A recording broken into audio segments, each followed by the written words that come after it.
राजस्थानी के मशहूर कवि पद्मश्री और राजस्थान रत्न कन्हैया लाल सेठिया किसी परिचय के मोहताज नहीं हैं। उन्होंने राजस्थानी साहित्य के साथ साथ स्वाधीनता संग्राम में भी महत्वपूर्ण भूमिका निभाई थी। यूं तो उन्होंने ढेरों रचनाएं लिखी हैं, लेकिन धरती धोरारी गीत ने उन्हें दुनिया के कोने कोने में बसे राजस्थानियों के दिल में बसा दिया। 11 सितंबर यानी कि आज उनकी जयंती है। आइए इस अवसर पर उन्हें नमन करें। पेश है खास रिपोर्ट।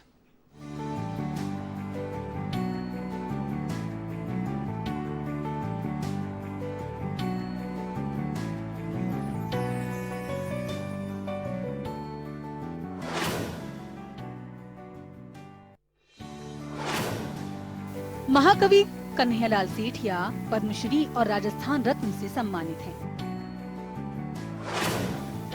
इन्हें राजस्थान का भीष्म पितामह भी कहा जाता है। 11 सितंबर 1919 को राजस्थान के चूरू जिले के सुजानगढ़ में इनका जन्म हुआ। इन्होंने राजस्थानी और हिंदी भाषा में कई कालजयी रचनाओं को रचा।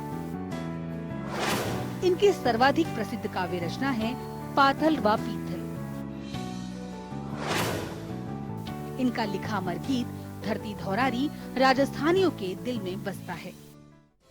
कन्हैयालाल सेठिया राजस्थानी भाषा के महान रचनाकार थे। इन्होंने अपनी कई रचनाएं हिंदी में भी लिखी। जन जन की भाषा राजस्थानी को अपना माध्यम बनाकर रचना करने वाले सेठिया जी ने लोगों के दिलों में अपनी जगह बना ली थी।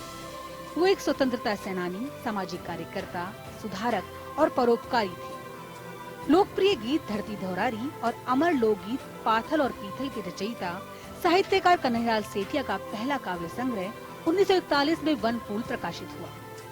देश प्रेम और देशभक्ति से ओत-प्रोत काव्य संग्रह अग्निवीणा के कारण इन पर राजद्रोह का आरोप लगा। 1942 के भारत छोड़ो आंदोलन में इन्होंने कराची की जनसभाओं में भी भाग लिया। राजस्थानी भाषा के लाडले बेटे कन्हैयालाल सेठिया का जन्म शती वर्ष है। राजस्थान के सुजानगढ़ में उनका जन्म हुआ था।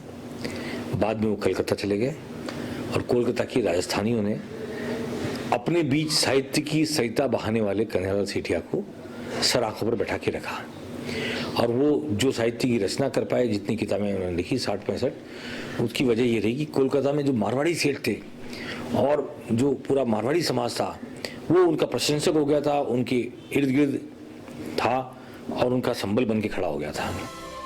सेठिया जी की अमर कृतियों में धरती धौरारी राजस्थान का वंदना गीत है, जो करोड़ों राजस्थानी लोगों के हृदय की आवाज है। धरती धौरारी, धरती धौरारी, धरती धौरारी, हाथों सुलगाने शर्मावे पर देव रमण ने।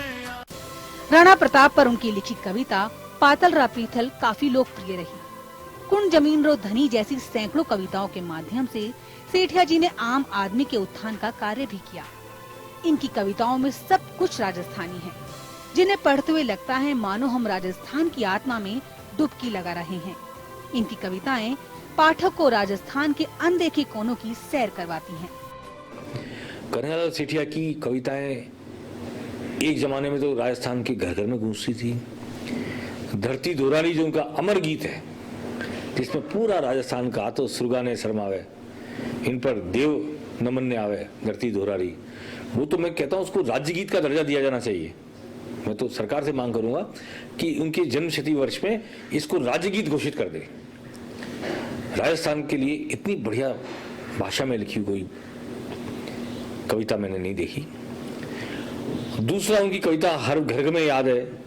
अरे घासी रोटी जब बन बिलावड़ो ले भाग्यो, नानो सो हमरो चीख पड़ो, राणा रोज सोखो सोयो दुख जाग्यो। वो बचपन में पढ़ी थी हमने, बहुत स्कूल में छोटे बच्चे थे तब। उससे राणा प्रताप के संघर्ष को सजीव कर दिया उन्होंने। हालांकि कई लोग तर्क देते हैं कि जो जिस उम्र में उन्होंने युद्ध किया उस समय वो नन्हा नहीं था, अमर सिंह, ये वो बहुत सारे लोग तर्क देते हैं।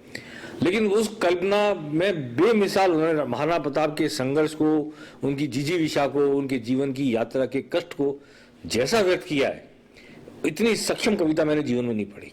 कि हमारी जो एक ताकत है साहित्य रूप में, उसका जो शब्द में और जो अपना है, तो इस मामले में सेठिया जी ने जितना सृजन किया वो अपने आप में एक अनूठा सृजन, धरती से जुड़ा हुआ सृजन, अपनी माटी से लगाव का सृजन।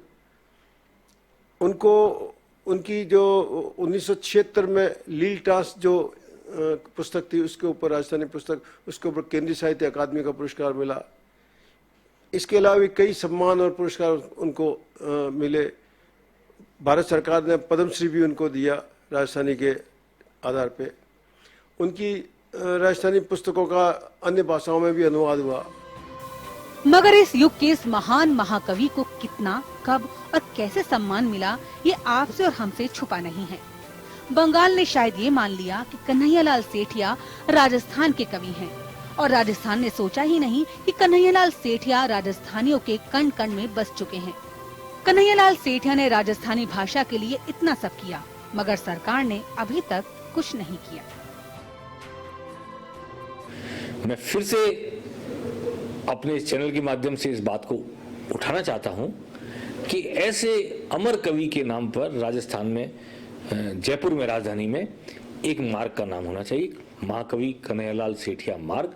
और मेरा सजेशन है, अगर संभव हो तो जवाहर कला केंद्र से गांधीनगर स्टेशन होके भास्कर तक जो सड़क जाती है, उसका नाम किया जाए। उस पर 4-5 अखबारों के दफ्तर हैं, जवाहर कला केंद्र संस्कृति का प्रतीक, तो वो सड़क का नाम अगर कन्हैयालाल सेठिया मार्ग किया जाए और महाकवि कन्हैयालाल सेठिया की प्रतिमा वहां पर कहीं लगाई जाए, तो ये राजस्थानी भाषा के इस लाडले पुत्र का सही सम्मान होगा। कि जब पढ़ता हूँ पद्मश्री कन्हैयालाल सेठिया, तो मन अंदर से थोड़ा रोता है। ये व्यक्ति पद्मश्री क्यों है? देशद्रोह का मुकदमा चला, राजद्रोह का मुकदमा चला, ऐसी ऐसी कविताएं लिखी, शिक्षा किसी ने नहीं ली हो, अनपढ़ हो, कुछ भी हो, पर राजस्थान में, हरियाणा में ये गूंज उठती है। ज्यादा सम्मान होना चाहिए। आप लोग भी योगदान कीजिए।